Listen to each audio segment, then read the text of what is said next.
सच है या ब्रह्मांड का सबसे बड़ा झूठ? रावण के 10 सिर, हनुमान जी का उड़ना, लंका का जलना और राम सेतु का होना, क्या ये सब वास्तव में हुआ था या हमारी कोई एक कोरी कल्पना है? रामायण भारत का सबसे पवित्र महाकाव्य है। महर्षि वाल्मीकि द्वारा लिखी गई रामायण में भगवान श्री राम, माता सीता, हनुमान जी और रावण की कहानी हर घर में पढ़ी जाती है। लेकिन फिर भी आज बहुत सारे ऐसे बुद्धिजीवी लोग हैं जो रामायण के अस्तित्व पर सवाल उठाता है। इसीलिए आज की इस वीडियो में हम वैज्ञानिक रिसर्च के आधार पर साबित करेंगे कि रामायण की हर घटना सत्य थी और आपको बताएंगे ऐसे 10 जिंदा सबूत जो रामायण को लेकर लोगों के बीच फैली हुई भ्रांतियां बदल देंगे। 10वें नंबर पर है रावण के हवाई अड्डे।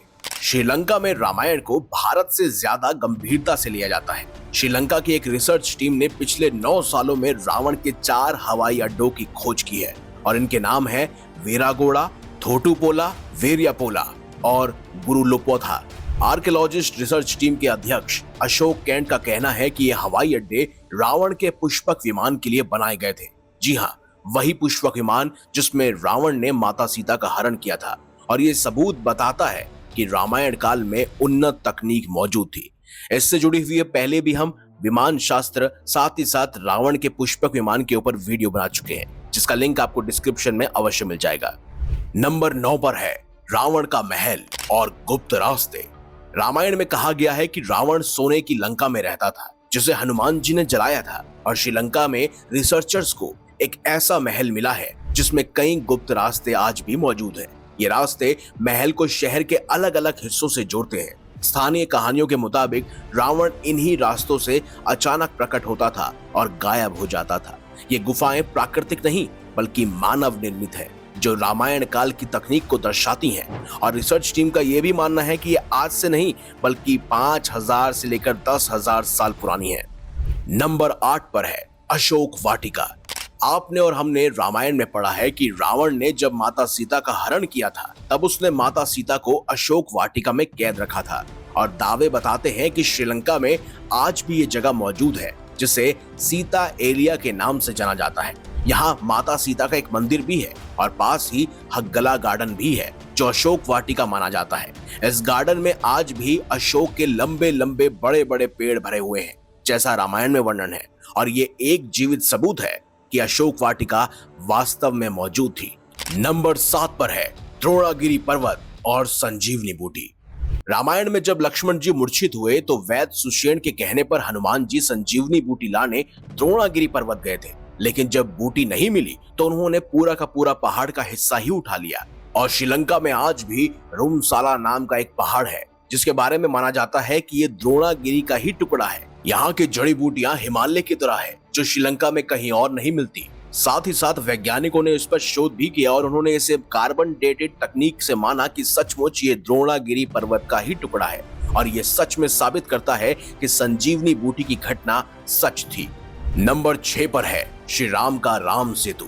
रामायण का सबसे पुख्ता सबूत है राम सेतु, जिसे एडम्स ब्रिज भी कहा जाता है। भारत और श्रीलंका को समुद्री रास्ते से जोड़ने वाला 30 किलोमीटर लंबा बना हुआ पुल भी अपने रामायण कालीन होने का दावा देता है।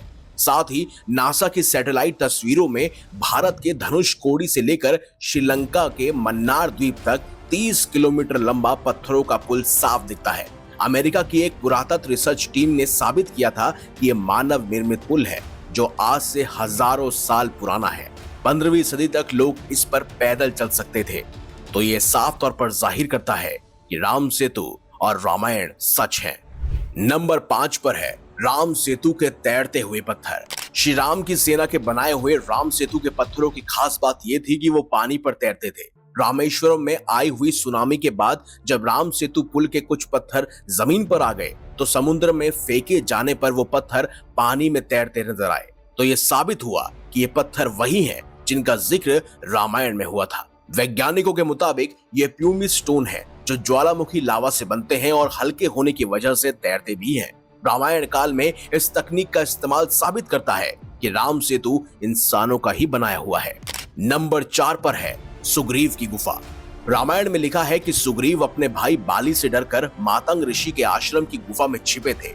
ये गुफा ऋषिमुख पर्वत पर बनी हुई है जहां पर बाली नहीं आ सकता था। ये गुफा आज भी इस पर्वत की चोटी पर मौजूद है। दरअसल मातंग ऋषि ने बाली को श्राप दिया था कि अगर वो इस क्षेत्र में आएगा तो उसकी मृत्यु हो जाएगी, इसीलिए सुग्रीव यहाँ पर सुरक्षित थे। यही उनकी मुलाकात भगवान श्री राम से हुई थी और बाद में श्री राम ने बाली का वध किया। आज भी किष्किंधा में, जिसे आज हम हम्पी कर्नाटक के नाम से जानते हैं, वहीं पर ये गुफा मौजूद है जिसे सुग्रीव गुफा के नाम से जाना जाता है। ये गुफा रामायण की सत्यता का एक और ठोस सबूत है। नंबर 3 पर है जली हुई लंका के सबूत। श्रीलंका में पुरातत्व विभाग यानी आर्कियोलॉजिस्ट की टीम के लोगों को रामायण के महल के अवशेष मिले हैं और वैज्ञानिक कार्बन डेटेड तकनीक के आधार पर यह साबित हो चुका है कि वास्तव में रामायण में रावण का महल हुआ करता था।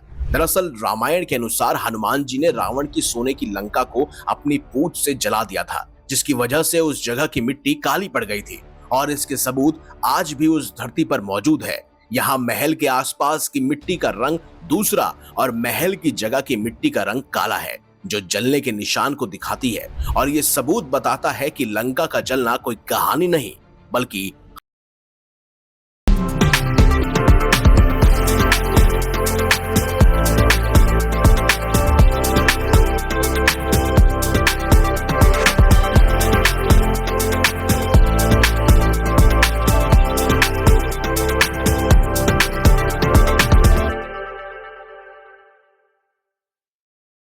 कोई कहानी नहीं बल्कि हकीकत था।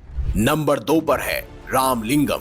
महर्षि वाल्मीकि जी द्वारा लिखी हुई रामायण में बताया गया है कि रामायण के युद्ध के बाद श्री राम ने रावण को मारने के बाद ब्रह्म हत्या के पाप से मुक्ति के लिए शिव जी की आराधना की और सीता माता, हनुमान जी और श्री राम ने मिलकर जो 4 शिवलिंग बनाए थे वो आज भी रामलिंगम में मौजूद है और रामायण की यह वास्तविकता का सबूत देते हैं। लेकिन अब बात करते हैं नंबर 1 पर मौजूद सबसे बड़ा ठोस सबूत, रावण के 10 सिर, जो आज भी उत्तराखंड में मौजूद है। कहते हैं जिस जगह रावण ने भगवान शिव को प्रसन्न करने की तपस्या की थी वो देवभूमि उत्तराखंड के नंदप्रयाग से 10 किलोमीटर दूर एक छोटे से गांव में बैरास कुंड नामक जगह पर स्थित है। रावण ने जिस 10 स्थानों पर अपने सिर काट कर रखे थे उस स्थानों को दशमूली कहा जाता है, जिसके चलते इस गाँव की पूरी पट्टी का नाम ही दशोली पड़ा है। वहीं नंदप्रयाग में आज भी वो हवन कुंड मौजूद है जहां पौराणिक काल के सबूत मिलते हैं। अलकनंदा और मंदाकिनी नदियों के संगम पर बसा नंदप्रयाग 5 धार्मिक प्रयागों में से दूसरा है। पहला प्रयाग है विष्णु प्रयाग। वैसे शुरू से ही नंदप्रयाग को आध्यात्मिक सुकून वाला क्षेत्र माना जाता है और शायद इसीलिए रावण ने महादेव की तपस्या के लिए इसी स्थान को चुना था। ये शहर बद्रीनाथ धाम के पुराने तीर्थ मार्ग पर आज भी मौजूद है और यहीं से 10 किलोमीटर दूर स्थित है बैरास कुंड। कहते हैं जिस जगह पर रावण ने अपने आराध्य भगवान शिव को प्रसन्न करने के लिए तपस्या की थी वहां महादेव का मंदिर आज भी मौजूद है, जिसका जिक्र केदार खंड और रावण संहिता में भी मिलता है। साथ ही स्कंद पुराण के अनुसार दशमोलेश्वर के नाम से बैरास कुंड क्षेत्र का उल्लेख भी किया गया है। बैरास कुंड में महादेव का एक मंदिर भी मौजूद है। वैसे सबसे दिलचस्प बात यह है कि मंदिर प्रांगण में आज भी रावण का पौराणिक हवन कुंड भी मौजूद है। वैसे मंदिर के पास रावण शिला भी मौजूद है जिस पर रावण की उंगलियों के निशान मिलते हैं। कहते हैं जब रावण ने अपने 10 सिर काट कर दान करे तो वो अचानक ही पत्थर के बन गए और आज इसी मंदिर के पास 10 बड़े बड़े पत्थर मौजूद हैं जो बिल्कुल विशाल काय सिर जैसे लगते हैं। तो दोस्तों यही थे वो वैज्ञानिक सबूत जो साबित करते हैं कि रामायण कोई काल्पनिक कहानी नहीं बल्कि इतिहास का हिस्सा है। और इन 10 सबूतों के अलावा विभीषण का महल, लेपाक्षी मंदिर, हनुमानगढ़ी, जानकी मंदिर, पंचवटी भी ऐसे सबूत हैं जो रामायण की वास्तविकता को दर्शाते हैं। तो इसीलिए अगर आपसे कोई कहे कि रामायण काल्पनिक है तो उसे यह वीडियो जरूर दिखाइएगा। तो अगर आपको ये वीडियो पसंद आया है तो इसे लाइक करें, हमारे चैनल को सब्सक्राइब करें और इसे ज्यादा से ज्यादा शेयर भी करें। तो मिलेंगे अगली बार एक नई खास वीडियो के साथ। अब तक के लिए देखते रहिए संपूर्ण ज्ञान का केंद्र बिंदु मिस्टीरियस हिंदू।